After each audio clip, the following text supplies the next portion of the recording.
ಅದ್ಭುತವ ಮಾಡಿದೆ, ನಿನ್ನ ಹಾಗೆ ಯಾರು ಇಲ್ಲ, ನಿನ್ನ ಹಾಗೆ ಯಾರು ಇಲ್ಲ.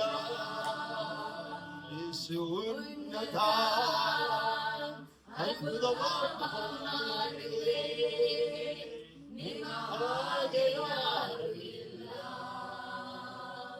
ನಿನ್ನ ಹಾಗೆ ಯಾರು ಇಲ್ಲ. ಸ್ತುತಿಗೆ ಯೋಗ್ಯರು ಮಹಿಮೆ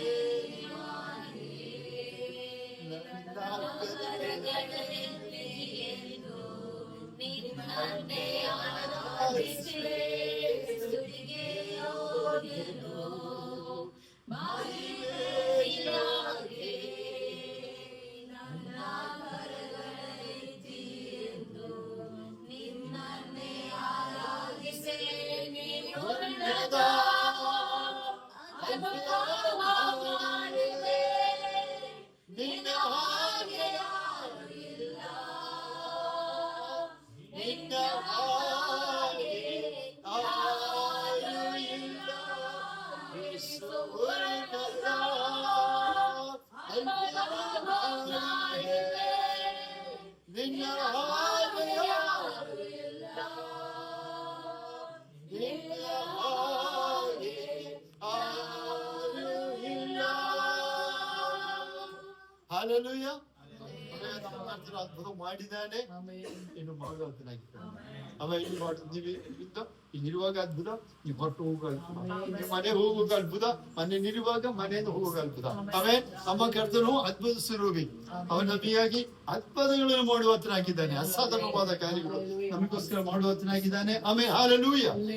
ಅವನ ಕೈಯಲ್ಲಿ ನಮ್ಮನ್ನು ಬಿಡಿಸ್ಕೊಳ್ಳೋಣ. ಈಗ ವಾಕ್ಯದಲ್ಲಿ ನಾವು ಬೆಲೆ ಪಡೋಣ, ವಾಕ್ಯದಲ್ಲಿ ನಾವು ಬೆಲೆ ಹೊಂದೋಣ. ಆಮೇಲೆ ದೇವರ ವಾಕ್ಯ ನಮಗೆ ಧನ ಕೊಡುವುದಾಗಿದೆ, ಅದು ಜೀವ ಕೊಡುವುದಾಗಿದೆ, ಅದು ಬಿಡುಗಡೆ ಕೊಡುವುದಾಗಿದೆ, ಅದು ನಮ್ಮ ಎಲ್ಲ ದೇಹಕ್ಕೆ ಆರೋಗ್ಯವಾಗಿದೆ. ಆಮೇಲೆ ಹಲ್ಲೆಲೂಯಾ.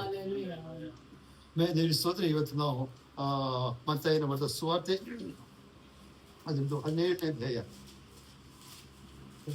ನಾವು ಎಲ್ಲ ಅದು ಗೊತ್ತಿದ್ದ ವಾಕ್ಯ, ಅದು ಅದ್ರ ಇನ್ನೊಂದ್ಸರಿ ನಾವು ವಾಕ್ಯವನ್ನು ಧ್ಯಾನ ಮಾಡೋಣ.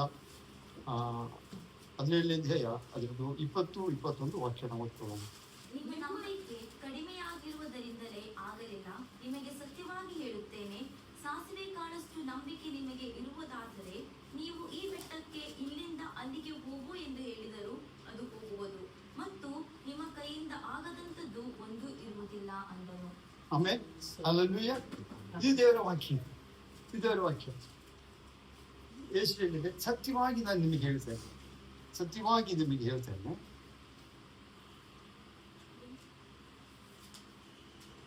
ಸಾಸಿವೆ ಕಾಳಷ್ಟು ನಂಬಿಕೆ ನಿಮಗೆ ಇರುವುದಾದರೆ ನೀವು ಈ ಬೆಟ್ಟಕ್ಕೆ ಇಲ್ಲಿಂದ ಅಲ್ಲಿಗೆ ಹೋಗೋದು ಹೇಳಿದ್ರು ಅದು ಆಗುವುದು.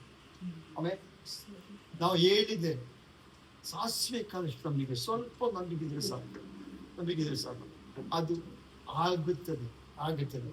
ಆಮೇಲೆ ಇದನ್ನು ನಂಬುದಾದ್ರೆ ಈ ವಾಕ್ಯವನ್ನು, ಯೇಸು ಹೇಳುವ ವಾಕ್ಯವನ್ನು ನಂಬುದ್ರೆ ನಾವು ಏನು ಹೇಳ್ಬೇಕು, ನಾವೇನು ಮಾಡಬೇಕು, ಆಮೇಲೆ ಹೇಳ್ಬೇಕು. ಆಮೇಲೆ ಹೇಳಿ ಕೂತ್ಕೊಳ್ಳುದಾ, ನಾವು ಏನು ಬೇಕು ಅದನ್ನು ಹೇಳಲಿಕ್ಕೆ ಸ್ಟಾರ್ಟ್ ಮಾಡಬೇಕು. ಯೇಸು ಹೇಳಿದ್ದು ಹೇಳಿದರೆ, ಈ ಬೆಟ್ಟಕ್ಕೆ ಕಿತ್ಕೊಂಡು ಹೋಗುವುದು ಹೇಳಿದರೆ ಅದು ಹಾಗೆ ಆಗ್ತದೆ. ಹಾಗಾದ್ರೆ ನಾವೇನು ಹೇಳ್ಬೇಕು, ನಮ್ಮ ವಿಷಯಕ್ಕೆ ನಾವು ಮಾತಾಡಲಿಕ್ಕೆ ಪ್ರಾರಂಭ ಮಾಡಬೇಕು. ನಾವು ಒಂದು ಮಿಸ್ಟೇಕ್ ಮಾಡುದುಂಟು, ನಾವು ವಿಷಯಗಳ ಕುರಿತಾಗಿ ಮಾತಾಡೋರಾಗಿದ್ದೇವೆ. ಅರ್ಥ ಆಯ್ತಾ? ವಿಷಯಗಳ ಕುರಿತಾಗಿ ನಾವು ಮಾತಾಡುದು. ಈಗ ಹೇಗಿದೆ ಬ್ರದರ್, ಹೇಗಿದೆ, ಒಳ್ಳೆ ತಲೆನೋವು, ಏನ್ ಮಾತಾಡ್ತಿದೆ, ವಿಷಯಗಳ ಕುರಿತಾಗಿ ಮಾತಾಡೋದು. ತಲೆನೋವು ಅಂದ್ರೆ ಎಷ್ಟು ತಲೆನೋವು, ತಲೆನೋವು ಬಂದ್ರೆ ಉಂಟಲ್ಲ, ಏನ್ ಮಾತಾಡ್ತಿದೆ, ವಿಷಯಗಳ ಕುರಿತಾಗಿ ಮಾತಾಡ್ತಾ ಇದ್ವಿ. ಅದು ಪ್ರೈಮರಿಲಿದೆ. ನಾವು ಯಾರಾಗಿದೆ, ನಾವು ಸಾಧಾರಣದವರಲ್ಲ, ನಾವು ಅಸಾಧಾರಣವಾದ ದೇವ ನಮ್ಮಲ್ಲಿ ಇರುವುದರಿಂದ ನಾವು ಸಾಧಾರಣದವರಲ್ಲ. ನಾವು ವಿಷಯಗಳ ಕುರಿತಾಗಿ ಮಾತಾಡುವುದಲ್ಲ, ಸಮಸ್ಯೆಗಳ ಕುರಿತಾಗಿ ಮಾತಾಡುವುದಲ್ಲ, ಅಗತ್ಯಗಳ ಕುರಿತಾಗಿ ಮಾತಾಡುವುದಲ್ಲ, ಅದಕ್ಕೆ ಮಾತಾಡುವರು ನಾವು. ಯೇಸು ಹೇಳಿದೆ, ನೀವು ಈ ಬೆಟ್ಟದ ಕುರಿತಾಗಿ ಚೆನ್ನಾಗಿ ಮಾತಾಡಿದರೆ, ಮಕ್ಕಳಿಗೆಲ್ಲ ಇದು ಎಸ್ ಏನಂತಾರೆ, ಪ್ರಬಂಧ ಆ ಒಂದು ಬೆಟ್ಟದ ಕುರಿತಾಗಿ ಪ್ರಬಂಧ ಬರೀಲಿಕ್ಕಿದೆ. ನಾವು ಅದಕ್ಕೆ ರೆಡಿ ಇದೆ. ನಾವು ಬೆಟ್ಟದ ಕುರಿತಾಗಿ ಅಂದ್ರೆ ಸಮಸ್ಯೆಗಳು ಮಾತಾಡ್ಲಿಕ್ಕೆ ನಾವು ರೆಡಿ ಇದೆ. ನಾನು ಯೇಸು ಅದನ್ನು ಹೇಳ್ತಾ ಇಲ್ಲ. ಆ ಬೆಟ್ಟಕ್ಕೆ ನೀವು ಮಾತಾಡಬೇಕು, ಸಮಸ್ಯೆಗೆ ನೀವು ಮಾತಾಡಬೇಕು, ನೀವು ನಿಮ್ಮ ವಿಷಯಕ್ಕೆ ನೀವು ಮಾತಾಡಬೇಕು, ನಿಮ್ಮ ಅಗತ್ಯಕ್ಕೆ ನೀವು ಮಾತಾಡಬೇಕು. ಮಾತಾಡಿದ್ರೆ ಏನಾಗ್ತದೆ? ನೀವು ಏನು ಮಾತಾಡಿಯೋ ಅದಾಗ್ತದೆ.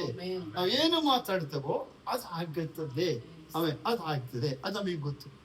ಯೇಸು ಹೇಳಿದ ಮಾತಿದು, ಇದು ನೆರವೇರಲೇಬೇಕು. ಇದು ಹಾಗೆ ಆಗಲೇಬೇಕು. ಅದನ್ನು ಆ ಕಡೆ ಈ ಕಡೆ ಚೇಂಜ್ ಮಾಡ್ಲಿಕ್ಕೆ ನನಗೂ ಆಗಲಿ ಇನ್ನೊಬ್ಬರಿಗೆ ಅಧಿಕಾರ ಇಲ್ಲ. ಅದರಿಂದ ಆಗಲೇಬೇಕು. ಅದರಿಂದ ನಾವು ಇವತ್ತಿಂದ ಏನ್ ಮಾಡ್ಬೇಕು? ಮಾತಾಡುವರಾಗಬೇಕು. ಏನು ಮಾತಾಡಬೇಕು? ವಿಷಯಕ್ಕೆ ಮಾತಾಡಬೇಕು. ವಿಷಯದ ಕುರಿತಾಗಿ ಮಾತಾಡುವುದಲ್ಲ, ವಿಷಯಕ್ಕೆ ಮಾತಾಡಬೇಕು. ಸಮಸ್ಯೆ ಕುರಿತಾಗಿ ಮಾತಾಡುವುದಲ್ಲ, ಸಮಸ್ಯೆಗೆ ಮಾತಾಡಬೇಕು. ಕೊರತೆಗಳ ಕುರಿತಾಗಿ ಮಾತಾಡುವುದಲ್ಲ, ಕೊರತೆಗಳಿಗೆ ಮಾತಾಡಬೇಕು. ಆಮೇಲೆ ಒಂದ್ಸರಿ ನಾನು ಎಷ್ಟೋ ಸರಿ ಹೇಳಿದೆ, ಅದು ಇಂದು ನಾನು ಹೇಳ್ತಾ ಇದ್ದೆ. ನಾವು ಚರ್ಚ್ ಮಿನಿಸ್ಟ್ರಿಯಲ್ಲಿ ಇರುವಾಗ ನಮಗೆ ತುಂಬಾ ಇಕ್ಕಟ್ಟು ಅಂದ್ರೆ ಡೈಲಿ ಹೋಗ್ಲಿಕ್ಕೆ ಏನಿಲ್ಲ. ಅವಾಗ ನಾನು ಪ್ರಾರ್ಥನೆ ಮಾಡಿದೆ. ನಾನು ಹಿಂಗೆ ಆಲೋಚನೆ ಮಾಡಿದೆ, ರಾಜಕುಮಾರ್ ಆಗಿ ಹೀಗೆ ಇರ್ಲಿಕ್ಕೆ ಸಾಧ್ಯ ಉಂಟಾ? ಎಲ್ಲಿ ನನ್ನ ಬ್ಲೆಸ್ಸಿಂಗ್ಸ್ ಎಲ್ಲಿ ಹೋಯ್ತು? ನನ್ನ ಆಶೀರ್ವಾದ ಎಲ್ಲಿ ಹೋಯ್ತು? ನಾನು ಹಿಂಗೆ ಆಲೋಚನೆ ಮಾಡ್ತಾ ಎಲ್ಲರೂ ಕೂತ್ಕೊಂಡು ಪ್ರಾರ್ಥನೆ ಮಾಡ್ತಾ ಇದ್ದೆ. ನಾನು ನಡೆಯುವಾಗ್ಲೂ ಪ್ರಾರ್ಥನೆ ಮಾಡೋದು, ನಾನು ಪ್ರಾರ್ಥನೆ ಮಾಡ್ತಿದ್ದೆ, ದೇವರಿಗೆ ಕೇಳ್ತಾ ಇದ್ದೆ. ಆವಾಗ ನನ್ನ ಒಳಗಿಂದ ಒಂದು ಶಬ್ದ ಬಂತು. ಈಗ ದೇವರಾತ್ಮ ಮಾತಾಡುವಾಗ ನಾನು ಮಾತಾಡಿದಾಗ ಮಾತಾಡೋದಿಲ್ಲ. ದೇವರಾತ್ಮ ಮಾತಾಡುವಾಗ ಸಮಾಧಾನದಿಲ್ಲ. ಅವನ ಮಾತು ಸಮಾಧಾನ. ಸಮಾಧಾನದ ಮಾತಾಡ್ತಾರೆ. ಮತ್ತು ಗಟ್ಟಿ ವಯಸ್ಸು ಅಲ್ಲ, ಅವನ ಮಾತು ಸ್ಮೂತ್ ಆಗಿ ನಮ್ಮ ಹೃದಯದ ಒಳಗಿಂದ ಬರ್ತದೆ. ಫೀಲ್ ಆದವ್ರಿಗೆ ಗೊತ್ತು, ಎಷ್ಟೇ ಫೀಲ್ ಆಗಿದೆ. ಒಳಗಿಂದ ಬರ್ತದೆ. ಅದು ಸ್ವೀಟ್ ಅದು. ಅದ್ರ ಕೇಳುವಾಗಲೇ ನಮ್ಮ ಎಲ್ಲ ನರಗಳಲ್ಲಿ ಒಂದು ಬಿಡಿಗಿಡಿ ಆಗ್ತದೆ. ನಮ್ಮ ಸಮಸ್ಯೆಗಳು ಮಂಜಿನಂತೆ ಕರಿ ಹೋಗೋದು ನೋಡುತ್ತದೆ. ಆ ಶಬ್ದ ಕೇಳುವಾಗ ನಮ್ಮ ಮುಂದೆ ದೊಡ್ಡ ಪರ್ವತದಾಗೆ ಇದ್ದ ಆ ಸಮಸ್ಯೆ ಉಂಟಲ್ಲ, ಅದು ಮೋಡದಂತೆ ಕರಿ ಹೋಗುದು ನೋಡ್ಲಿಕ್ಕೆ ಸಾಧ್ಯ ಆಗ್ತದೆ. ಅವಾಗ ದೇವರಾತ್ಮ ನನ್ನ ಒಳಗಿಂದ ಹೇಳಿದೆ, ನಿನ್ನ ಬಡತನದ ಆತ್ಮನ ನೀನು ಎದುರಿಸಬೇಕು. ಕಾಸ್ಟ್ ಔಟ್ ಹೊರಗೆ ಹಾಕಬೇಕು ಎಂಬುದಾಗಿ ನಾನು ದಿನ ಹೇಳಿದೆ. ಈಗ ಇದನ್ನು ದೇವರು ಕೊಟ್ಟಿದ್ದಲ್ಲ, ಅದರಲ್ಲಿ ಬಡತನದ ಆತ್ಮವನ್ನು ನಾನೀಗ ಹೊರಗೆ ಹಾಕೋಣ ಅಂತ ಹೇಳಿದೆ. ಇಬ್ಬರು ಕಮೆಂಟ್ ಮಾಡ್ಲಿಕ್ಕೆ ಸ್ಟಾರ್ಟ್ ಮಾಡಿದೆ. ಬಡತನದ ದುರಾತ್ಮ ಯೇಸು ನನ್ನನ್ನು ಬಿಟ್ಟು ಹೋಗು, ನನ್ನ ಮನೆಯನ್ನು ಬಿಟ್ಟು ಹೋಗು, ನಾನು ಮೆಡಿಸಿನ್ ಬಿಟ್ಟು ಹೋಗು, ಎಲ್ಲ ಇಕ್ಕಟ್ಟಿನ ಆತ್ಮವೇ ನನ್ನನ್ನು ಬಿಟ್ಟು ಹೋಗು. ಯಾರಿಗೆ ಫೀಲ್ ಆಗಿದೆ ರಿಸೀವ್ ಮಾಡ್ಕೊಳ್ಳಿ. ನಮ್ಮ ಬಾಯಿಲ್ಲಿದೆ ಬೈಯಿರೆ, ಎಲ್ಲ ನಮ್ಮ ಬಾಯಲ್ಲಿ ದೇವರು ಇಟ್ಟಿದ್ದಾರೆ. ನಾವು ಯಾರಾಗಿದೆ? ಯೇಸು ಕ್ರಿಸ್ತನ ಸಾರೂಪ್ಯವುಳ್ಳವರಾಗಿದೆ, ದೇವರ ಪ್ರಿಯ ಮಕ್ಕಳಾಗಿದ್ದೇವೆ. ಮಕ್ಕಳ ಯಾರಾಗಿದೆ? ಮಗನಂದ ಮೇಲೆ ಅಧಿಕಾರಿಯಾಗಿದೆ. ನಾವು ಮಾತಾಡಬೇಕು. ನಾನು ಪ್ರಿಯ ನಿಮಗೆ ಹೇಳ್ತೇನೆ, ಇವತ್ತುವರೆಗೆ ನನ್ನ ಬಡತನ ಬರಲಿಲ್ಲ. ಆನಂದ ಕೊರತೆ ಇರ್ಬೋದು, ಆದ್ರೆ ಕಾರ್ಯ ಎಲ್ಲ ನಡೆದೋಗ್ತದೆ. ಒಂದೊಂದು ಸಮಯದಲ್ಲಿ ಸ್ವಲ್ಪ ಸಮಸ್ಯೆಗಳು ಬಂದಿದ್ದು. ಒಂದು ದಿವಸದಲ್ಲಿ ಒಂದು ವಿಷಯ ಇವತ್ತು ಹಣ ಇಲ್ಲ ಅಂತ ನಡೀತಾ ಹೋಗ್ಲಿಲ್ಲ, ಎಲ್ಲ ಕಾರ್ಯ ನಡೀತಾ ಬಂದಿತ್ತು. ನಾವು ಅದನ್ನ ಒಂದ್ಸರಿ ಹೋದ್ರೆ ಮತ್ತೆ ಬರೋದಿಲ್ಲ, ಈ ಆತ್ಮ ಬರೋದಿಲ್ಲ. ಮತ್ತೆ ಅವನು 7 ಜನ ಕರ್ಕೊಂಡು ಬರ್ತಾನೆ. ಮತ್ತೆ ಬರ್ತಾನೆ ಹೋದವನು ಮತ್ತೆ ಇಕ್ಕಟ್ಟು ಸಮಸ್ಯೆಗಳು ಎಲ್ಲ ಕರ್ಕೊಂಡು ಬರೋದು. ಒಂದು ಹೀಗೆ ಹೆಚ್ಚು ನೋಡುದು, ಏನಾದ್ರು ಚಾನ್ಸ್ ಇದೆಯಾ ನೋಡೋದು. ಏನಾದ್ರು ಚಾನ್ಸ್ ಇದ್ರೆ ಬರ ಅಂತ ಹೇಳಿ ಎಲ್ಲ ಒಳಗೆ ಬರ್ತದೆ. ಅವಾಗ ಮೊನ್ನೆ ಫಸ್ಟ್ ನಾವು ಪ್ರಾರ್ಥನೆ ಮಾಡಿ ಬಿಡುಗಡೆ ಆಯ್ತು. ಈಗ ನೋಡಪ್ಪ, ಈಗ ಭಯಂಕರ ಕಷ್ಟದಲ್ಲಿದೆ. ಯಾಕಾಗಿದೆ? ಅವರಿಗೆ ಜಾಗ ಇತ್ತಿಲ್ಲಿ, ಜಾಗ ಐತೆ, ತೃಪ್ತರಾಗಲಿಲ್ಲ. ಒಂದು ಕಾರಣ, ತೃಪ್ತರಾಗಿಲ್ಲ. ಮೊನ್ನೆ ದೇವರು ಕೊಟ್ಟ ಬಿಡುಗಡೆಯಲ್ಲಿ ತೃಪ್ತರಾಗಿ ಅವರಿಗೆ ಸ್ತೋತ್ರ ಮಾಡ್ತಾ ಅಲ್ಲಿ ಸಂತೋಷಿಸುವರಾಗಿರ್ಬೇಕು. ಅದಕ್ಕೆ ದೇವರಿಗೆ ಯಾವಾಗ್ಲೂ ಸ್ತೋತ್ರವುಳ್ಳವರಾಗಿರ್ಬೇಕು. ಅವಾಗ ಸೈತಾನ ಹೆದರ್ತದೆ. ಈ ನಿಮ್ಮಿನ ಸುದ್ದಿ ಹೋದ್ರೆ, ಇನ್ನು ವಿಷಯಕ್ಕೆ ಹೋದ್ರೆ ಮತ್ತು ಪೆಟ್ಟಿದಿರ್ತದೆ. ಅದಕ್ಕೆ ಬೇಡ, ಇನ್ನೊಂದು ಮನೆ ನೋಡೋಣ, ಇನ್ನೊಂದು ಕಡೆ ಹೋಗೋಣ, ಅಲ್ಲಿ IPC ಇದ್ದಾರಲ್ಲ, ಅಥವಾ ಚರ್ಚ್ ಆಫ್ ಕೋರ್ಟ್ ಇದ್ದಾರಲ್ಲ, ಹೋಗೋಣ ಅಂತ ಕೂತಿದೆ. ಅಲ್ಲಿ ಏನಂತಾರೆ, ಆಹ್ವಾನ ಮಾಡ್ತಾ ಇದ್ದಾನೆ. ನಾವು ಬಡವರಾಗಿರ್ಬೇಕು, ನಾವು ಕಷ್ಟದಲ್ಲಿ ಇರ್ಬೇಕು. ಅಯ್ಯೋ, ಎಂತ ಚಾನ್ಸ್ ಬಾರ ಅಲ್ಲಿ ಹೋಗ್ತಾರೆ, ಗುಂಬಾಗಿ ಹೋಗ್ತದೆ. ಅದರಿಂದ ನಾವು ಕರ್ತನೆ ಆತ್ಮನ ಏನ್ ಹೇಳ್ತಾರೆ ಮಾಡುವುದಾಗಿರ್ಬೇಕು. ನಾವು ಸಮಸ್ಯೆಗಳ ಕುರಿತಾಗಿ ಮಾತಾಡೋದಲ್ಲ, ರೋಗಗಳ ಕುರಿತಾಗಿ ಮಾತಾಡುವರಲ್ಲ, ವಿಷಯಗಳ ಕುರಿತಾಗಿ ಮಾತಾಡುವುದರಲ್ಲ, ಬಡತನ ಕುರಿತಾಗಿ ಮಾತಾಡುವಲ್ಲ. ಅದಕ್ಕೆ ಮಾತಾಡಬೇಕು. ಆಮೇಲೆ ಅದನ್ನು ನಾವು ವರ್ಣಿಸ್ತಾ ಇದ್ರೆ, ವರ್ಣಿಸುವುದು. ಅಯ್ಯೋ ಎಂಥ ತಲೆಯ ನೋವು ಗೊತ್ತಾ ನಿಮಗೆ, ನನಗೆ ಗೊತ್ತಿಲ್ಲ. ನಾನು ಅದನ್ನು ಇಟ್ಕೊಳ್ಳೋದು ಇಲ್ಲ, ಬಂದ್ರು ಎದುರಿಸುವುದು, ಓಡಿಸೋದು ನನಗೆ ಗೊತ್ತಿಲ್ಲ. ಅವೇ ಹೊಟ್ಟೆ ನೋವು ಅಂದ್ರೆ ಎಂತ ಹೊಟ್ಟೆ ನೋವು ಗೊತ್ತಾ ಇಲ್ಲ, ನನಗೆ ಗೊತ್ತಿಲ್ಲ. ಅವೇ ನನಗೆ ಬೇಡ, ಅದು ನನಗೆ ಬೇಡ. ಅವೇ ಅದನ್ನು ಕೆದರಿಸುವಾಗಿರ್ಬೇಕು. ಎಷ್ಟು ದೇವರ ಮಕ್ಕಳು ಪ್ರಾರ್ಥನೆ ವಿಷಯ ಹೇಳುವಾಗ ಇದನ್ನು ಹೇಳುದು, ಅದನ್ನು ಹೊಗಳುವುದು, ಆ ವಿಷಯಗಳನ್ನು ಹೊಗಳುದು. ಪ್ರಿಯರೇ, ನಾವು ಅದನ್ನು ಮಾಡಬೇಡ. ನಾವು ಅದನ್ನು ತಿರಸ್ಕಾರ ಮಾಡುವರು, ಎದುರಿಸುವರಾಗಬೇಕು. ಅದೇ ಕಮಾಂಡ್ ಮಾಡಬೇಕು. ನನ್ನನ್ನು ಬಿಟ್ಟು ತೊಲಗಿ ಹೋಗಬೇಕು. ಸನ್ನಿವೇಶಗಳನ್ನು ಚೇಂಜ್ ಮಾಡಲಿಕ್ಕೆ ನಮಗೆ ಸಾಧ್ಯ ಆಗ್ತದೆ. ಇನ್ನು ಅದರಲ್ಲಿ 2ನೇ ಭಾಗ, ನಾವು ಮಲಯಾಳದಲ್ಲಿ 21 ವಾಕ್ಯ ಕೊಟ್ಟಿದೆ, ಕನ್ನಡದಲ್ಲಿ 21 ಇಲ್ಲ. ಅದರ 21 2ನೇ ಭಾಗಕ್ಕೆ ಬರೋಣ ನಾವು. ಮತ್ತಾಯನ ಬರೆದ ಸುವಾರ್ತೆ 17ನೇ ಅಧ್ಯಾಯ 20 2ನೇ ಭಾಗ. ನಿಮಗೆ ಸತ್ಯವಾಗಿ ಹೇಳುತ್ತೇನೆ, ಆಮೇಲೆ ನೀವು ಈ ಬೆಟ್ಟಕ್ಕೆ ಇಲ್ಲಿಂದ ಅಲ್ಲಿಗೆ ಹೋಗು ಎಂದು ಹೇಳಿದರು, ಅದು ಹೋಗುವುದು. ಅದು ಮೊದಲನೇ ಭಾಗ. 2ನೇ ಭಾಗ, ನಿಮ್ಮ ಕೈಯಿಂದ ಆಗದಂತದ್ದು ಒಂದೂ ಇರುವುದಿಲ್ಲ. ನೋಡಿ ಆ ವಿಷಯ ಓದ್ಲಿಕ್ಕೆ ಹೇಳ್ಲಿಕ್ಕೆ ಲೇಟ್ ಮಾಡಿದ್ವಿ ನಾವು. ಅದು ನಮಗೆ ದೂರ ಆಗಿದೆ. ಆದ್ರೆ ಯಾರು ಹೇಳಿದ್ದದು? ಸರ್ವಶಕ್ತ ದೇವರು ಹೇಳಿದ್ದು. ನಮ್ಮನ್ನು ಕೃತಜ್ಞತ ಅಭಿಪ್ರಾಯ. ಈಗ 30,000 50,000 ಅದು 1 ಲಕ್ಷ ಸಂಬಳ ತಗೊಳ್ಳೋ ಒಬ್ಬ ಡಾಕ್ಟ್ರು ನಮ್ಮನ್ನು ನೋಡಿದ ಅಭಿಪ್ರಾಯ ಹೇಳಿದ್ರೆ ನಾವು ಅದನ್ನು ಹಾಗೇ ಸ್ವೀಕಾರ ಮಾಡುದು. ನಿಮಗೆ ಬ್ಲಡ್ ಅಲ್ಲಿ ಪ್ಲೇಟ್ಲೆಟ್ಸ್ ಇಷ್ಟಿದೆ ಅಷ್ಟಿದೆ ನಾವು ಹೇಳುವಾಗ ಅಷ್ಟೇ ಕರೆಕ್ಟ್ ನಾವು ಸ್ವೀಕಾರ ಮಾಡುದು. ಈಗ ಡಾಕ್ಟರ್ ಹೇಳಿದ್ರು ಇವತ್ತು 15,000 ಕಡಿಮೆ ಆಗಿದೆ ಅಂತ. 15,000 ಇವತ್ತು ಕಡಿಮೆ ಆಗಿದೆ, ನಾಳೆ 30,000 ಕಡಿಮೆ ಆಗಿದೆ. ಆಮೇಲೆ ಲೆಕ್ಕ ನನಗೆ ನಂಬಿಕೆ ಇಲ್ಲ, ನಿಜವಾಗಿ ಹೇಳ್ತೇನೆ. ಅದೆಲ್ಲ ನನಗೆ ನಂಬಿಕೆ ಇಲ್ಲ. ಕಡಿಮೆ ಆಗಿರ್ಬೋದು, 15,000 ಹೇಗೆ ಕರೆಕ್ಟ್ ಲೆಕ್ಕ ಮಾಡ್ತಾರೆ, ಅವ್ರ ಮಿಷಿನ್ ಕರೆಕ್ಟ್ ಇದೆ. ಆದ್ರೆ ಅದನ್ನು ನಾವು ನಂಬುತ್ತಾರೆ, ಅದನ್ನು ಕರೆಕ್ಟ್ ಒಪ್ಕೊಳ್ತಾರೆ. ಆದ್ರೆ ಸರ್ವವನ್ನು ಸೃಷ್ಟಿ ಮಾಡಿದ ಸರ್ವಶಕ್ತನಾದ ದೇವರು ನಮಗೆ ಹೇಳ್ತಾ ಇದ್ದಾನೆ, ನಿಮ್ಮಿಂದ ನಿಮ್ಮ ಕೈಯಿಂದ ಆಗದೆ ಇರುವಂತದ್ದು ಒಂದೂ ಇಲ್ಲ. ಆಮೇಲೆ ನನ್ನ ಕೈಯಿಂದ ಆಗದೆ ಇರುವಂತದ್ದು ಒಂದೂ ಇಲ್ಲ ಅಂತ ನನ್ನ ದೇವರು ಹೇಳಿದೆ. ನನ್ನ ಕೈಯಿಂದ ಆಗದೆ ಇರುವಂತದ್ದು ಒಂದೂ ಇಲ್ಲ. ಅರ್ಥ ಏನು? ನಮಗೆಲ್ಲೂ ಸಾಧ್ಯವಾಗ್ತದೆ ಎಂಬುದಾಗಿ, ನಮಗೆಲ್ಲೂ ಸಾಧ್ಯವಾಗ್ತದೆ. ಆಮೇಲೆ ಇದು ಯಾರು ಹೇಳಿದ ಮಾತಿದು? FOF ಚರ್ಚಿನ ಪಾಠ ಅಲ್ಲ ಇದು, ನಮ್ಮ ಚರ್ಚಿನ ಅಭಿಪ್ರಾಯ ಅಲ್ಲ ಇದು. ಸರ್ವಶಕ್ತನಾದ ದೇವರು ನಮಗಾಗಿ ಹೇಳಿದ ಮಾತದು. ಆಮೇಲೆ ಅವನು ಯಾವತ್ತೂ ಸುಳ್ಳು ಹೇಳಲಿಕ್ಕೆ ಆಗುದಿಲ್ಲ. ಅವನು ಸುಳ್ಳುಗಾರ ಅಲ್ಲ, ಅವನೇ ಸತ್ಯವಾಗಿದೆ. ಯೇಸುವೇ ಸತ್ಯವು, ಅವನೇ ಸತ್ಯವಾಗಿದೆ, ಅವನೇ ಜೀವವಾಗಿದೆ, ಅವನೇ ಪುನರುತ್ಥಾನವಾಗಿದೆ, ಅವನು ನಿತ್ಯ ನಿರಂತರನವನು. ಆಮೇಲೆ ಆಕಾಶ ಭೂಮಿ ಅಳಿದು ಹೋಗ್ತದೆ. ಇದು ನಾವೀಗ ಇರುವ ಭೂಮಿ, ಈ ಭೂಮಿಯಲ್ಲಿರುವ ಒಂದು ಸೆಂಟಿಗೆ 2 ಸೆಂಟಿಗೆ ಮನುಷ್ಯ ಒದ್ದಾಡ್ತಾ ಇದೆ. ಇದು ಕರಗಿ ಹೋಗ್ತದೆ. ಇದು ಚಿನ್ನ ಬಂಗಾರ ಎಲ್ಲ ಕೂಡಿ ಇಡ್ಲಿಕ್ಕೆ ಮನುಷ್ಯರು ತುಂಬಾ ಓಡಾಡ್ತಾ ಇದೆ. ಈಗ ಬಂಗಾರದ ರೇಟ್ ಎಷ್ಟು? 1 ಲಕ್ಷ ಆಯ್ತಾ? ಎಷ್ಟೋ ಜಾಸ್ತಿ ಆಯ್ತು.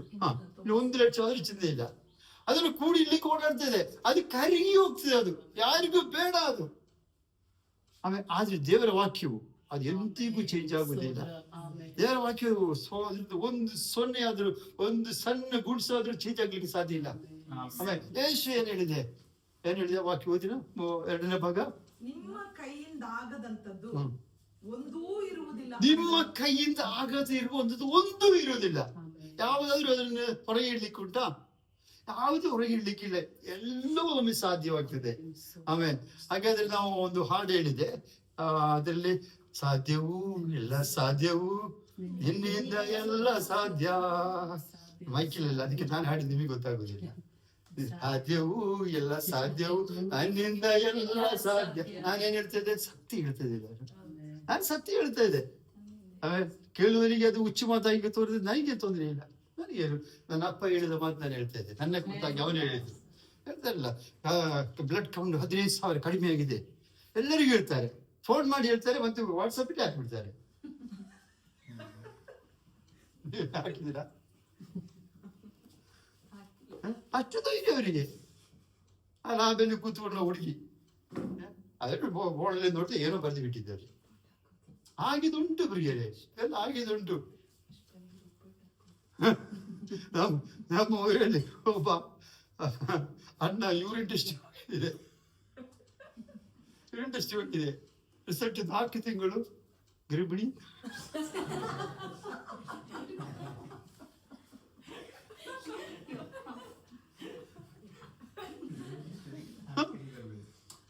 ನಾವೇ ಟೆಸ್ಟ್ ಮಾಡಿದ್ರು, ಒಪ್ಕೊಳ್ಬೇಕು. ಅಲ್ಲ 50 ವರ್ಷ ಇದೆಯೇ, 50 ವರ್ಷ ತಿಂಗಳು ಗರ್ಭಿಣಿ. ಆಮೇಲೆ ಟೆಸ್ಟ್ ಮಾಡಿದ್ದು, ಅಬ್ಬ ಹುಡುಗಿಗೆ ಸಾಂಬಳಿ ಚೇಂಜ್ ಆಯ್ತು, ಇನ್ನೊಬ್ಬ ಅಕ್ಕಂದು ಸಾಂಬಳಿ ಚೇಂಜ್ ಆಯ್ತು, ಏನಿಲ್ಲ ಬೇರೆ ತಲೆಗೆ ಸೀರಿದಾರಪ್ಪ, ರಿಪೋರ್ಟ್ ಚೇಂಜ್ ಆಗಿದೆ. ಅದು ನಂಬ್ತಾರೆ ಮನುಷ್ಯರು, ಅವ್ರು ರಿಪೋರ್ಟ್ ನಂಬ್ತಾರೆ. ಆದ್ರೆ ಸರ್ವಶಕ್ತನಾದ ದೇವರು ನಮ್ಮ ಕುರಿತಾಗಿ ಕೊಟ್ಟಿದ್ದ ರಿಪೋರ್ಟ್ ನಾವು ಎಷ್ಟು ಜಾಸ್ತಿಯಾಗಿ ನಂಬಬೇಕು, ಎಷ್ಟು ಜಾಸ್ತಿಯಾಗಿ ನಂಬಬೇಕು. ಅದನ್ನ ನಾವು ಹಾಡು ಹೇಳೋಣ, ಹೇಗೆ ಹೇಳ್ಬೇಕು? ಸಾಧ್ಯವೋ ಎಲ್ಲ ಸಾಧ್ಯವೋ ನನ್ನಿಂದ ಎಲ್ಲ ಸಾಧ್ಯ, ಅಸಾಧ್ಯವೋ ಒಂದು ಇಲ್ಲ, ನನ್ನಿಂದ ಸಾಧ್ಯವೋ ಒಂದು ಇಲ್ಲ. ಸಾಧ್ಯವೋ ಎಲ್ಲ ಸಾಧ್ಯವೋ ನನ್ನಿಂದ ಎಲ್ಲ ಸಾಧ್ಯ, ಅಸಾಧ್ಯವೋ ಒಂದು ಇಲ್ಲ, ನನ್ನಿಂದ ಸಾಧ್ಯವೋ ಒಂದು ಇಲ್ಲ. ಆಮೇಲೆ ಇವತ್ತು ಈ ಹಾಡನ್ನ ತಿಳ್ಕೊಳ್ಳೋಣ. ಆಮೇಲೆ ಈ ಹಾಡು ನಾವು ಹೇಳೋಣ. ಯಾಕೆ? ಯಾರು ಹೇಳಿದ್ದು? ದೇವರು ಹೇಳಿದ್ದು, ನಮ್ಮ ಕರ್ತನಾದ ಯೇಸು ಹೇಳಿದ್ದು. ಎಲ್ಲಿ ನಾಚಿಕೆ ಪಡುವುದೇ ಬೇಡ. ಹಾಗಾದ್ರೆ ನೀನು ಮಾಡಿ ತೋರಿಸಿ, ನಿನಗೆ ತೋರಿಸಲಿಕ್ಕೆ ಹೇಳಲಿಲ್ಲ ದೇವರು? ನಿನಗೆಲ್ಲ ಸಾಧ್ಯ ಆದ್ರೆ ನೀನು ಇದು ಮಾಡಿ. ದೇವರು ಅದು ಹೇಳಲಿಲ್ಲ ನನಗೆ. ದೇವರು ಏನು ಹೇಳಿದೆ? ಸಾಧ್ಯ ಇಲ್ಲ ಅದು ನಾನು ಹೇಳ್ತಾ ಇದ್ದೆ. ಆಮೇಲೆ ನಿನಗೆ ಅದನ್ನು ಮಾಡ್ಲಿಕ್ಕೆ ದೇವರು ಹೇಳಿದ್ರೆ ಮಾಡ್ತೇನೆ. ಧೈರ್ಯವಾಗಿ ನಾವು ಇರ್ಬೇಕು ಪ್ರಿಯರೇ. ಯಾರು ಕ್ವಶ್ಚನ್ ಮಾಡ್ತಾರೆ, ಯಾರು ತಮಾಷೆ ಮಾಡ್ತಾರೆ, ಅದು ನಮ್ಗೆ ಸಂಬಂಧ ಇಲ್ಲ. ದೇವರ ಮುಂದೆ ಅವರ ವಾಕ್ಯದ ಕುರಿತಾಗಿ ನಾವು ನಾಚಿಕೆ ಪಡುವುದೇ ಬೇಡ. ನಾಚಿಕೆ ಪಡುದು ನನ್ನ ಕುರಿತಾಗಿ ದೇವರು ಹೇಗೆ ಹೇಳಿದ್ರೆ ಅದನ್ನು ಒಪ್ಪಿಕೊಂಡು ನಾನು ಅದನ್ನೇ ಹೇಳಬೇಕು. ಅದನ್ನೇ ಹೇಳುವಾಗ ಅದೇ ಆಗ್ತದೆ ಪ್ರಿಯರೇ, ಅದೇ ಆಗ್ತದೆ. ಇದು ಹಳೆಯ ಒಡಂಬಡಿಕೆಯಲ್ಲಿ ಒಂದು ಇದಕ್ಕೆ ಒಂದು ಸಂಬಂಧಪಟ್ಟ ಒಂದು ವಾಕ್ಯ ಓದೋಣ ನಾವು. ಡಿಟ್ರೋನಮಿ ಅದು 11ನೇ ಅಧ್ಯಾಯ 18-19, ಧರ್ಮೋಪದೇಶ ಕಾಂಡ 11ನೇ ಅಧ್ಯಾಯ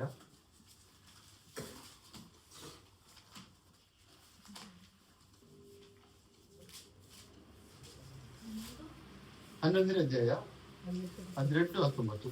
ಆದುದರಿಂದ ನೀವು ಈ ನನ್ನ ಮಾತುಗಳನ್ನು ನಿಮ್ಮ ಹೃದಯದಲ್ಲಿಯೂ ಮನಸ್ಸಿನಲ್ಲಿ ಇಟ್ಟುಕೊಳ್ಳಬೇಕು, ಇವುಗಳನ್ನು ಜ್ಞಾಪಕಾರ್ಥವಾಗಿ ಕೈಗೆ ಕಟ್ಟಿಕೊಳ್ಳಬೇಕು. ಇವು ನಿಮ್ಮ ಹುಬ್ಬುಗಳ ನಡುವೆ ಕಟ್ಟಿಕೊಳ್ಳುವ ಜ್ಞಾಪಕದ ಪಟ್ಟಿಯಂತಿರಬೇಕು. ನೀವು ಮನೆಯಲ್ಲಿರುವಾಗಲೂ ಪ್ರಯಾಣದಲ್ಲಿರುವಾಗಲೂ ಮಲಗುವಾಗಲೂ ಏಳುವಾಗಲೂ ಇವುಗಳ ವಿಷಯದಲ್ಲಿ ಮಾತನಾಡುತ್ತಾ ನಿಮ್ಮ ಮಕ್ಕಳಿಗೆ ಇವುಗಳನ್ನು ಅಭ್ಯಾಸ ಮಾಡಿಸಬೇಕು. ನಿಮ್ಮ ಮನೆ ಬಾಗಿಲಿನ ನಿಲುವು ಪಟ್ಟಿಗಳಲ್ಲಿಯೂ ಹೆಬ್ಬಾಗಿಲುಗಳ ಮೇಲೆಯೂ ಇವುಗಳನ್ನು ಬರೆಯಬೇಕು. 21. ಹೀಗಾದರೆ ಭೂಮಿಯ ಮೇಲೆ ಆಕಾಶವು ಎಷ್ಟು ಕಾಲ ನಿಂತಿರುವುದೋ ಅಷ್ಟು ಕಾಲ ನೀವು ನಿಮ್ಮ ಸಂತತಿಯವರು ನಿಮ್ಮ ಪಿತೃಗಳಿಗೆ ಯೆಹೋವನು ಪ್ರಮಾಣ ಪೂರ್ವಕವಾಗಿ ವಾಗ್ದಾನ ಮಾಡಿದ ಆ ದೇಶದಲ್ಲಿ ಬಾಳುವಿರಿ. ಆಮೇಲೆ ಅರ್ಥ ಏನು? ಭೂಮಿಯ ಮೇಲೆ ಆಕಾಶ ಎಷ್ಟೋ ಕಾಲ ಇದ್ದಿದ್ರು ಅಷ್ಟು ಕಾಲ ವಾಗ್ದಾನ ನಿಲ್ಲುತ್ತದೆ ಎಂಬುದಾಗಿ.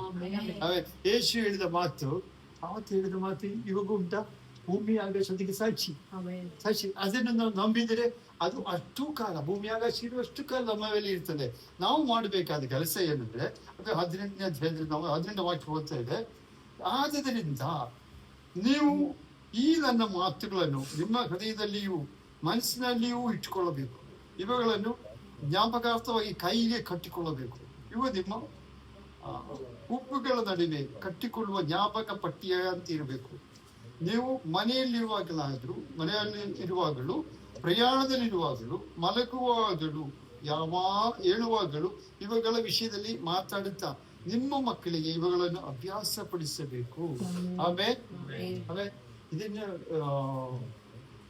ಮಾತಾಡ್ತಾ ಇರ್ಬೇಕು, ಜ್ಞಾಪಕ ಮಾಡ್ತಾ ಇರ್ಬೇಕು. ಅದು ಮನೆಯಲ್ಲೇ ಬರ್ಕೊಳ್ಬೇಕು. ಆಮೇಲೆ ತಲೆಯಲ್ಲಿರಬೇಕು. ಯಾವುದಿರ್ಬೇಕು? ಈ ವಾಕ್ತತ್ವಗಳು. ಇವತ್ತು ನಾವು ಏನು ವಾಕ್ತತ್ವ ಕೇಳಿದೆ? ನಿಮ್ಮಿಂದ ಸಾಧ್ಯವು ಎಲ್ಲರೂ ನಮ್ಮಿಂದ ಸಾಧ್ಯವಾಗುತ್ತೆ. ನಮ್ಮ ದೇವರು ಕೊಟ್ಟಿದ್ದ ವಾಗ್ದತ್ತ. ಈ ವಾಗ್ದತ್ತ ನಾವು ಹಿಡ್ಕೊಂಡ್ರೆ, ಇದನ್ನ ನಂಬಿದ್ರೆ ನಾವು ಏನ್ ಮಾಡ್ಬೇಕು? ನಡೆಯುವಾಗ ಇದನ್ನ ಮಾತಾಡಬೇಕು. ನಡೆಯುವಾಗ ನಾವು ಹೋಗುವಾಗ ಮಾತಾಡ್ಬೇಕು, ಬರುವಾಗ ಮಾತಾಡ್ಬೇಕು, ಕೂತ್ಕೊಳ್ಳುವಾಗ ಮಾತಾಡ್ಬೇಕು, ಮಲಗುವಾಗ ಇದನ್ನು ಮಾತಾಡ್ಬೇಕು. ಆಮೇಲೆ ನಿದ್ರೆ ಮಾಡ್ಲಿಕ್ಕೆ ಹೋಗ್ಬೇಕಾದ್ರೆ ಇವತ್ತು ನೋಡು, ಅವ್ರು ಏನೆಲ್ಲ ಹೇಳಿದೆ ಗೊತ್ತಾ? ಅವರು ಏನೆಲ್ಲ ಹೇಳಿದ್ರು ಗೊತ್ತಾ? ಅವರು ಹಾಗೆಲ್ಲ ಹೇಳಿದ್ರು, ಅವ್ರು ನಮ್ಗೆ ಸರಿ ಇಲ್ಲ. ಅವರು ಇಷ್ಟ ಹೇಳಿ ಮಾಡಿದ್ರು ಹೌದಾ? ಹೊರಗೆ ಹೋದವರೆಲ್ಲ ಬರ್ತಾರೆ, ಒಳಗೆ ಬರ್ತಾರೆ. ನಾವ್ ಏನ್ ಹೇಳ್ಬೇಕು? ನಮ್ಮ ಕರ್ತವ್ಯ ನೋಡ್ಕೊಳ್ತಾರೆ. ನಮ್ಮ ಕರ್ತವ್ಯ ಹೇಳಿದನ್ನು ನೆರವೇರಿಸ್ತಾನೆ. ನಮಗೆ ವಾಕ್ತತ್ವಗಳು, ನಮಗೆ ಪ್ರೊಮಿಸ್ಗಳು ಅದು ನೆರವೇರಿಸಲಿಕ್ಕೆ ಅವ್ರು ಹೆಚ್ಚು ಹೇಳಿದ್ರು. ಕರ್ತವ್ಯ ಕುರಿತಾಗಿ ನಾವು ಮಾತಾಡಬೇಕು. ಕರ್ತವ್ಯ ಕುರಿತಾಗಿ ನಾವು ಮಾತಾಡಬೇಕು. ನಾನು ನಿನಗೆ ಒಂದ್ಸರಿ ಹೇಳಿದ್ದಲ್ಲ, ನಾವು ಒಂದ್ಸರಿ ಒಂದು ಸಮಸ್ಯೆ ವಿಷಯದಲ್ಲಿ ಇದೆ. ನಾನು ಪ್ರಾರ್ಥನೆ ಮಾಡಿ ಕೂತ್ಕೊಂಡಿದ್ದೆ. 1 ಅಕ್ಷರ ಪ್ರಾರ್ಥನೆ ಮಾಡಲಿಲ್ಲ. ಅಪ್ಪ ಮಾಡಿ, ಹೇಗೆ ಮಾಡಿ, ಏನೇ ಪ್ರಾರ್ಥನೆ ಮಾಡಲಿಲ್ಲ. ಒಂದು 2 ಗಂಟೆ 3 ಗಂಟೆ ಟೈಮ್ ನಾವು ಕೂತ್ಕೊಂಡು ಕರ್ತನ ಮಾಡಿದ ಉಪಕಾರಗಳನ್ನೇ ಹೇಳ್ತಾ ಇದೆ. ಕರ್ತನ ನಮಗೆ ನಾವು ಹಳೆಯ ದಿನಗಳಲ್ಲಿ ಮಾಡಿದ ಉಪಕಾರಗಳನ್ನೇ ನಾವು ಹೇಳ್ತಾ ಇದೆ. ಅದನ್ನು ನಾನೊಂದು ಹೇಳುವಾಗ ಇನ್ನೊಂದು ಹೇಳ್ತಾರೆ. ಅಷ್ಟು ಉಪಕಾರಗಳಿದೆ ನಮ್ಮಲ್ಲಿ. ನಾವು ಚಿಂತೆ ಮಾಡಿದ್ರೆ, ನಾವು ತಿರುಗಿ ನೋಡಿದ್ರೆ ಅಷ್ಟು ಉಪಕಾರಗಳು ನಮಗೆ ಇದೆ, ಮಾಡಿದೆ ಕರ್ತನು. ಅದನ್ನೆಲ್ಲ ಹೇಳ್ತಿದೆ. ಅದನ್ನ ಹೇಳಿ ನಾವು ಒಂದು ದಿನ ಮಾಡಿದ್ವಿ. ಬೆಳಿಗ್ಗೆ ಬಿಡಿಗಡೆ ಅಸಾಧಾರಣವಾದ ಬಿಡಿಗಡೆ, ಅಸಾಧಾರಣವಾದ ಬಿಡಿಗಡೆ. ನನಗೆ 10,000 ರೂಪಾಯಿ ಬೇಕಿತ್ತು, 1 ಲಕ್ಷ ರೂಪಾಯಿ ತಂದ್ಕೊಟ್ಟು. 1 ಲಕ್ಷ ರೂಪಾಯಿ ಕೈ ಬಂದು. ಆಮೇಲೆ ನಾನು ಹಣದ ವಿಷಯದಲ್ಲಿ ಹೇಳಿದಲ್ಲ, ನಾವು ಹೇಗೆ ಸಮಸ್ಯೆಗಳಲ್ಲಿ ಪರಿಹಾರ ಆಗ್ತದೆ. ನೋಡಿ, ಅವ್ರು ಆದ್ರೂ ಹಾಗೆ ಹೇಳಿದ್ರಲ್ಲ, ಅವ್ರು ಏನ್ ಹೇಳಿದ್ ನಮಗೆ ಏನಾಯ್ತು? ಏನ್ ಹೇಳಿದ್ ನಮ್ಗೆ ಏನಾಯ್ತು? ನಮ್ಮ ಕರ್ತವ್ಯ ಏನ್ ಹೇಳಿದ್ರು ಅದನ್ನ ನಾವು ನೋಡುವ. ಮನುಷ್ಯನ ಅಭಿಪ್ರಾಯಕ್ಕೆ ನಾವು ಕಿವಿ ಕೊಡೋದು ಬೇಡ. ಬೇರೆ ವಾಕ್ಯ ಹೇಳ್ತಿದ್ದ, ಮೂಗಿಲಿ ಶ್ವಾಸ ಇದ್ದ ಮನುಷ್ಯನು ನೀನು ಬೆಳಕಿಟ್ಟು ಅವನು ಎಷ್ಟರವನವನು, ಅವ ಏನು ಅಲ್ಲ ಪ್ರಿಯರೇ. ನಮ್ಮ ಕರ್ತವ್ಯ ಹೇಳಿದ ಮಾತಿಗೆ ನಾವು ಬೆಲೆ ಕೊಡುವುದಾದರೆ, ಅದನ್ನು ನಾವು ಮಾತಾಡ್ತಾ ಇಡುವುದಾದರೆ, ಅದ್ರ 19ನೇ ವಾಕ್ಯ ಇನ್ನೊಂದು ಸರಿ ಹೋಗಿ 19, 11, 10, 11 ಡಿಟ್ರೋನಮಿ 11, 19. ನೀವು ಮನೆಯಲ್ಲಿರುವಾಗಲೂ ಮನೆಯಲ್ಲಿರುವಾಗ ಏನ್ ಮಾತಾಡಬೇಕು? ದೇವರ ವಾಕ್ತತ್ವಗಳ ಕುರಿತಾಗಿ ಮಾತಾಡಬೇಕು. ಆಮೇಲೆ ಅವರಿವರ ವಿಷಯದ ಮಾತಾಡೋದು ಬೇಡ. ಈಗ ಕೆಲವರಿಗೆ ರಕ್ಷೆ ಯಾವಾಗ ಬೊಂಬ್ ಆಗ್ತದೆ, ವಿಷಯ ಯಾವಾಗ ಹಾಕಿದ್ರು ನಮಗೇನು? ನಮ್ಮ ತಂದೆ ಚಿತ್ತವಿಲ್ಲದ ಒಂದು ಬೊಂಬು ಅಲ್ಲಿ ಬೀಳುವುದಿಲ್ಲ. ನಮ್ಮ ತಂದೆ ಗೊತ್ತಿರೋದು ಏನೂ ಆಗುವುದಿಲ್ಲ. ಎಲ್ಲ ನಮ್ಮ ತಂದೆ ಅಧಿಕಾರದಲ್ಲಿದೆ. ನಾವು ಯಾಕೆ ಕೆಲಸ ಬಿಸಿ ಮಾಡಬೇಕು? ಇರಾನಲ್ಲಿ ಕೆಲವರು ಫೋನ್ ಮಾಡಿದ್ರು, ಅವ್ರ ಕಷ್ಟವಿದೆ. ಅವ್ರು ಫೋನ್ ಮಾಡುವಾಗ ಕೇಳಿದಿರಾ ಆ ಪಾಸ್ಟರ್ ಕುರಿತಾಗಿ ಇವರು ಹೇಳಿದ್ದು ಕೇಳಿದಿರಾ? ನಾನು ಹೇಳಿದೆ, ನನಗೆ ಟೈಮೇ ಇಲ್ಲ ಅದಕ್ಕೆ. ನನಗೆ ಟೈಮ್ ಇಲ್ಲ ಅದಕ್ಕೆ. ಯಾರು ಏನು ಅಭಿಪ್ರಾಯ ಹೇಳಲಿ, ಅದ್ರಲ್ಲಿ ಪಾಲಿಗಾರರು ನಾನು ಅಲ್ಲ. ನಾವು ಯಾರನ್ನು ದೂರ ಹೇಳಲಿಕ್ಕೆ ನಾವು ಹೋಗುದೇ ಬೇಡ. ಆದ್ರೆ ನಾವು ಏನ್ ಹೇಳ್ಬೇಕು? ಇವತ್ತು ಕೇಳಿದ ಸಾಕ್ಷಿ ಹೇಳ್ಬೇಕು. ಇವತ್ತು ಬಿಡುಗಡೆ. ಇವತ್ತು ನಮ್ಮ ಯೂಟ್ಯೂಬಲ್ಲಿ ಎಷ್ಟು ಒಳ್ಳೆ ಸಾಕ್ಷಿಗಳು ಬರ್ತಾ ಇದೆ. ಮೊನ್ನೆ 2-3 ಸಾಕ್ಷಿಗಳು, ತಮ್ಮ ಆಶ್ಚರ್ಯವಾದ ಸಾಕ್ಷಿಗಳು ಕೇಳ್ತಾ ಇದೆ. ಆ ಸಾಕ್ಷಿ ಅದು ಮಾಡಿದ ಕರ್ತವ್ಯ ನಮಗೆ ಮಾಡ್ತಾರೆ. ನಾವು ಮಾತಾಡುವಾಗ ಆ ಬಿಡುಗಡೆ ನಮಗೆ ಬರ್ತದೆ ಪ್ರಿಯೆ. ನಾವು ದೇವರ ಪ್ರಮಿಸ್ಗಳ ಕುರಿತಾಗಿ, ದೇವರು ನಮಗೆ ಮಾಡಿದ ಉಪಕಾರ ಕುರಿತಾಗಿ ನಾವು ಮಾತಾಡಬೇಕು. ಆಮೇಲೆ ನಾವು ಮನೆಯಲ್ಲಿರುವಾಗ 19, 11, 19 ಮನೆಯಲ್ಲಿರುವಾಗಲೂ, ಪ್ರಯಾಣದಲ್ಲಿರುವಾಗ, ಪ್ರಯಾಣದಲ್ಲಿರುವಾಗ, ಹೋಗುವಾಗ ಏನ್ ಮಾಡಬೇಕು? ಏನ್ ಮಾತಾಡಬೇಕು? ದೇವರ ವಾಕ್ತತ್ವ ಕುರಿತಾಗಿ ಮಾತಾಡಬೇಕು. ನನ್ನ ಕರ್ತನು ನನ್ನ ಸಂಗಡ ಇದ್ದಾನೆ. ನಾನು ಅವತ್ತು ಕೈ ಪೆಟ್ಟಾಗಿದ್ದಾಗ ನನ್ನ ತಂಗಿಯ ತಮ್ಮೆಲ್ಲ ಕೇಳಿದ್ದು, ಕಾರು ತಗೊಂಡು ಹೋಗ್ತೇವೆ. ಕಾರು ತಗೊಂಡು ಹೋಗ್ತೇವೆ. ಯಾರಿದ್ದಾರೆ? ಎಮ್ಮಾನ್ಯುಯಲ್ ಬ್ರದರ್ ಡ್ರೈವಿಂಗ್ ಬರ್ತಾರೆ ಅಂತ. ಎಮ್ಮಾನ್ಯುಯಲ್ ಬ್ರದರ್ ಡ್ರೈವಿಂಗ್ ಬರ್ತಾರೆ ಅಂತ. ಹಾಗೆ ಹೇಳಿಲ್ಲ, ಹೋಗಿ ಅಂತ. ಹೋದ್ರು, ಎಮ್ಮಾನ್ಯುಯಲ್ ಡ್ರೈವಿಂಗ್ ಮಾಡಿದ್ರು. ಆಮೇಲೆ ಗೊತ್ತಾಯ್ತು ಎಮ್ಮಾನ್ಯುಯಲ್ ಬ್ರದರ್ ನಾನು ಒಳ್ಳೆ ಡ್ರೈವರ್ ಅಂದೆ. ಊಟ ಕೊಡು ಬೇಡ, ಕಾಫಿ ಕೊಡು ಬೇಡ, ಸಂಬಳನೂ ಕೊಡಬೇಡ, ಫ್ರೀ 24 ಗಂಟೆ ನಮ್ಮ ಜೊತೆಯಲ್ಲಿ 7/24 ನಮ್ಮ ಜೊತೆಯಲ್ಲಿದ್ದು ನಮ್ಮ ಕೆಲಸ ಎಲ್ಲ ಮಾಡ್ತಾ ಇದ್ದ. ನಾವೇನ್ ಮಾತಾಡಬೇಕು? ಆತನ ಕುರಿತಾಗಿ ಮಾತಾಡಬೇಕು. ಅದನ್ನೇ ನಾವು ಬಾಯಲ್ಲಿ ಯಾವಾಗ್ಲೂ ಇರಬೇಕು.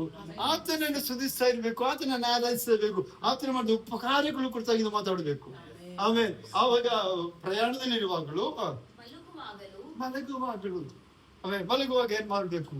ಕರ್ತನ ಮಾಡಿದ ಉಪಕಾರಗಳು ನೆನೆಸಿ ಅವರಿಗೆ ಸ್ತೋತ್ರ ಮಾಡುತ್ತಾ ಬೆಳಿಗ್ಗೆ ಎತ್ತುಕೊಂಡು ನಮ್ಮ ರಿಪೋರ್ಟ್ ಎಲ್ಲ ಕೊಡ್ಬೇಕಾದ್ರೆ, ಇವತ್ತು ನೀನು ಏನ್ ಬೇಕಾದ್ರೆ ಮಾಡಿ. ನನ್ನ ಪ್ರಾರ್ಥನೆ ಎಷ್ಟು ಸಿಂಪಲ್. ನಾನು ಹೇಳುವ ಕರ್ತನೆ, ಇವತ್ತು ನನಗಾಗಿ ಏನ್ ರೆಡಿ ಮಾಡಿದೆಯಾ ಅದನ್ನೆಲ್ಲ ಕೊಡಿ. ಎಲ್ಲ ನನ್ನ ಕುರಿತಾಗಿ ಏನೆಲ್ಲ ಪ್ಲಾನ್ ಇದೆ ಅದನ್ನೆಲ್ಲ ಆಗಿದೆ. ಆಮೇಲೆ ಬೇರೆ ಬೇರೆ ವಿಷಯಗಳು ತುಂಬಾ ಪ್ರಾರ್ಥನೆ ಮಾಡಿದ್ದೀರಾ, ಅಷ್ಟು ಸಾಕು. ಆಮೇಲೆ ಸಂಜೆ ಹೇಳೋದು, ಸ್ತೋತ್ರ, ಇವತ್ತು ಅಸಾಧಾರಣವಾಗಿ ನಡೆಸಿದೆಯಲ್ಲ, ಅದ್ಭುತವಾಗಿ ನಡೆಸಿದೆಯಲ್ಲ, ನಿನ್ನೊಟ್ಟಿ ನಮಗೆ ಎಲ್ಲ ಇದ್ರ ಪ್ರಿಯರೇ. ಕರ್ತನ ಪ್ರಶಂಸಿಸಿದ ನಮ್ಗೆ ಏನ್ ಪ್ರಯೋಜನ?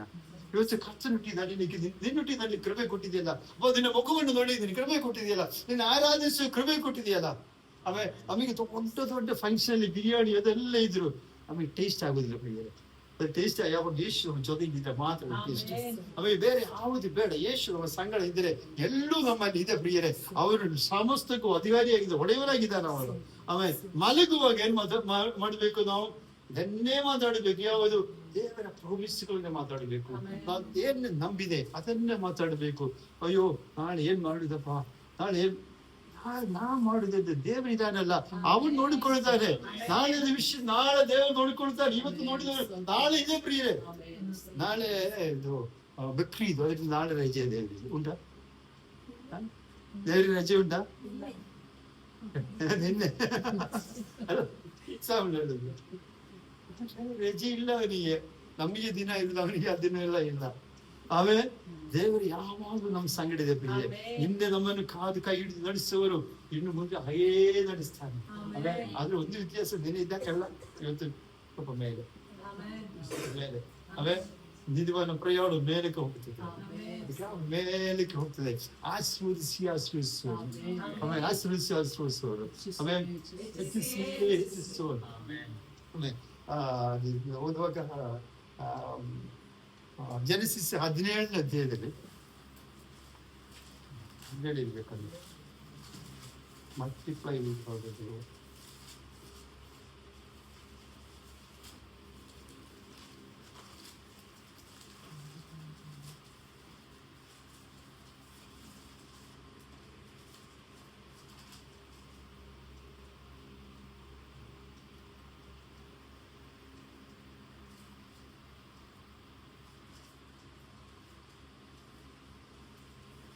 ಅದ್ರಲ್ಲಿ 1-2 ವಾಕ್ಯ, 12ನೇ ಅಧ್ಯಾಯ 1-2. ಅಬ್ರಾಮನು 99 ವರ್ಷದವನಾದಾಗ ಯೆಹೋವನು ಅವನಿಗೆ ದರ್ಶನ ಕೊಟ್ಟು, ನಾನು ಸರ್ವಶಕ್ತನಾದ ದೇವರು, ನನಗೆ ನಡಕೊಂಡು ದೋಷವಿಲ್ಲದವನಾಗಿರು, ನಾನು ನಿನ್ನ ಸಂಗಡ ಒಡಂಬಡಿಕೆ ಮಾಡಿಕೊಳ್ಳುತ್ತೇನೆ, ಅತ್ಯಧಿಕವಾದ ಸಂತತಿಯನ್ನು ಕೊಡುವೆನು ಅಂದನು.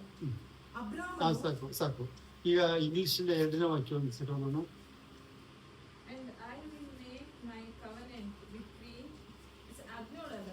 ಅದೇ ವಾಕ್ಯ. Multiply, I will multiply you exceedingly. Exceedingly ಅಂದ್ರೆ ಮಕ್ಕಳ ಅರ್ಥ ಹೇಳಿ. ಎಕ್ಸೀಡಿಂಗ್ಲಿ ಅಂದ್ರೆ ಅರ್ಥ ಏನು? ಎಕ್ಸೀಡಿಂಗ್ ಲೆಕ್ಕವಿಲ್ಲದೆ, ಆಸ್ತಿ ಇಲ್ಲದೆ, ಅದಕ್ಕೆ ಬೌಂಡ್ರಿ ಇಲ್ಲ. ಆಮೇಲೆ ಹಲ್ಲೆಲೂಯಾ. ಈಗ ನೆನಪು ನೋಡಿ, ಆರಾಧನೆ ಮಾಡುವಾಗ ದೇವರು ಹೇಳಿದ್ರು, ನಿಮ್ಮ ಬೌಂಡ್ರಿಗಳನ್ನು ನಾನು ಮುರಿತೇನೆ.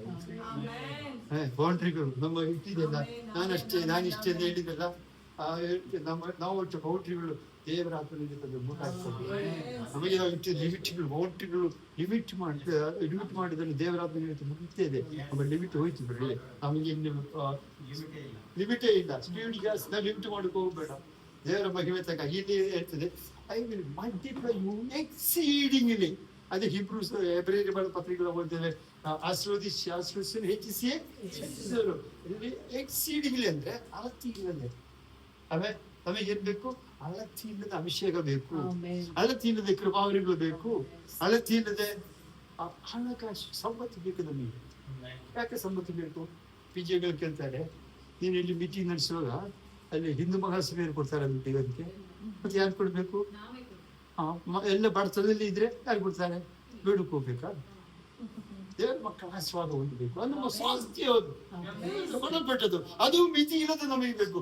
ಅದನ್ನ ಇಟ್ಕೊಂಡಿರೋದಲ್ಲ ನಾವು, ಅದನ್ನ ಹಿಡ್ಕೊಂಡಿರೋದು ನಾವು ದೇವರಿಗೆ ಇಟ್ಕೊಂಡಿರ್ತೀವಿ. ಆಮೇಲೆ ಅದರಿಂದ ಪ್ರಿಯರೇ, ನಮ್ಮ ದೇವರು ನಮ್ಮನ್ನೇ ಮಲ್ಟಿಪ್ಲೈ ಮಾಡಿ ಎಕ್ಸೀಡಿಂಗ್ ಮಲ್ಟಿಪ್ಲೈ ಮಾಡ್ತಾರೆ. ನಾವು ಅದನ್ನು ನಂಬಬೇಕು, ಅದನ್ನೇ ಮಾತಾಡ್ತಾ ಇರಬೇಕು. ನಾವು ದೇವರ ಹಾಕಿದ ನಿಯಮಗಳು, ದೇವರು ಕೊಟ್ಟಿದ್ದ ಪ್ರಾಮಿಸ್ಗಳು ಮಾತಾಡ್ತಾ ಇರಬೇಕು. ಅವಾಗ ಮಾತಾಡಿದ್ರೆ ಏನಾಗ್ತದೆ? ಅದರಲ್ಲಿ ಆಮೇಲೆ ಇನ್ನೊಂದು ವಾಕ್ಯ ಕೂಡ ಓದೋಣ. ಮಾರ್ಕು 11:24. ಮಾರ್ಕು 11:24. ಮತ್ತಾಯಿ 12. ಆದ ಕಾರಣ ನೀವು ಪ್ರಾರ್ಥನೆ ಮಾಡಿ ಏನೇನು ಬೇಡಿಕೊಳ್ಳುತ್ತೀರೋ ಅದನ್ನೆಲ್ಲ ಹೊಂದಿದ್ದೇವೆಂದು ನಂಬಿರಿ, ಅದು ನಿಮಗೆ ಸಿಕ್ಕುವುದೆಂದು ನಿಮಗೆ ಹೇಳುತ್ತೇನೆ. 23. ಅದು 23 ನಿಮಗೆ ಸತ್ಯವಾಗಿ ಹೇಳುತ್ತೇನೆ, ನಿಮಗೆ ಸತ್ಯವಾಗಿ ಹೇಳ್ತೇನೆ, ಯಾವನಾದ್ರೂ ಈ ಬೆಟ್ಟಕ್ಕೆ ನೀನು ಕಿತ್ತುಕೊಂಡು ಹೋಗಿ ಹಾ. ಸಮುದ್ರದಲ್ಲಿ ಬೀಳು ಎಂದು ಹೇಳಿ ಹಾ. ನನ್ನ ಮನಸ್ಸಿನಲ್ಲಿ ಸಂಶಯ ಪಡದೆ ಹಾ. ತಾನು ಹೇಳಿದ್ದು ಆಗುವುದೆಂದು ನಂಬಿದರೆ ಅವನು ಹೇಳಿದಂತೆಯೇ ಆಗುವುದು. ಅವನು ಹೇಳಿದಂತೆ ಆಗುವುದು. ಏನಾಗುವುದಿಲ್ಲ, ಹೇಳದಂತೆ ಆಗುವುದಿಲ್ಲ. ಏನ್ ಹೇಳಿಲ್ಲ ಅದಾಗಲಿಲ್ಲ. ಏನಾಗ್ತಿದೆ, ಹೇಳಿದಂತೆ ಆಗ್ತಿದೆ. ನಾವ್ ಏನ್ ಹೇಳಬೇಕು, ದೇವರ ವಾಕ್ತತ್ವಗಳ ಗೊತ್ತಾಗಿ ಮಾತಾಡಬೇಕು.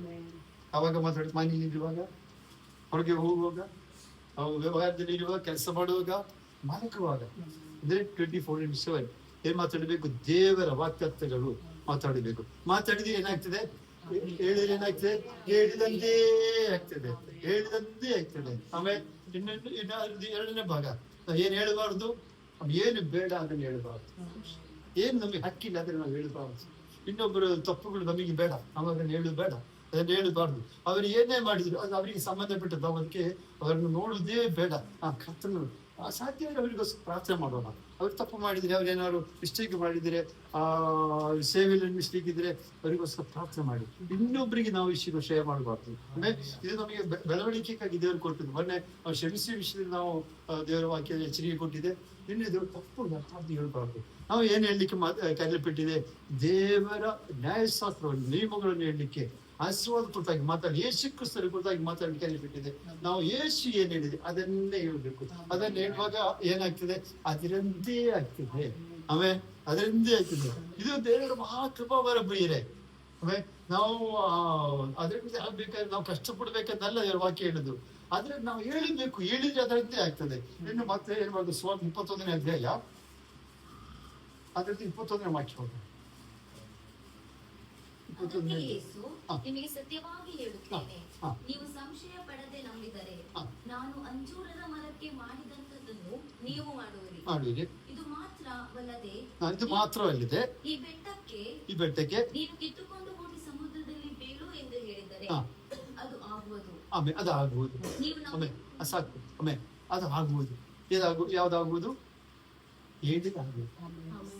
ಹೇಳಿದಾಗುವುದು.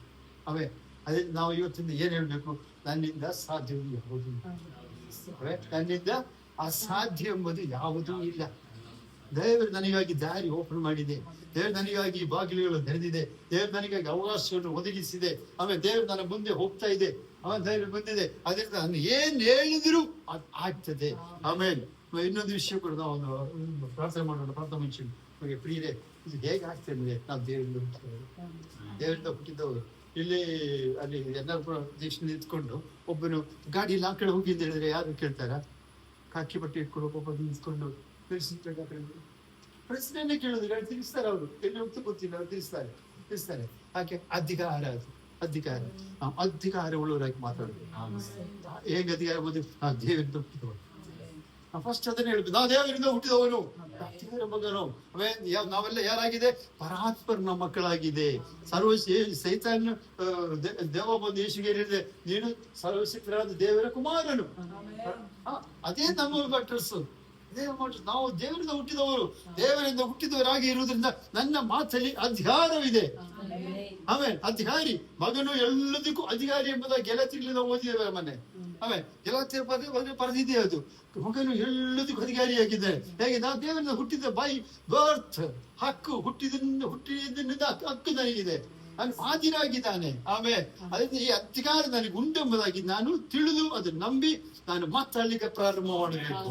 ನಾವೇನು ಕೂಗಾಡುವವರಲ್ಲ, ಗೋಳಾಡುವವರಲ್ಲ, ನಾವು ಅಳುವವರಲ್ಲ, ನಾವು ಆಳುವವರಾಗಿದೆ. ನಾವು ವಿಷಯಗಳನ್ನು ನೋಡಿ ಅಯ್ಯೋ ಹಿಂಗಾಯ್ತಲ್ಲ, ಅದು ಯಾಕೆ ಹಿಂಗಾಯ್ತಂದ ಕೂಗುವವರಲ್ಲ.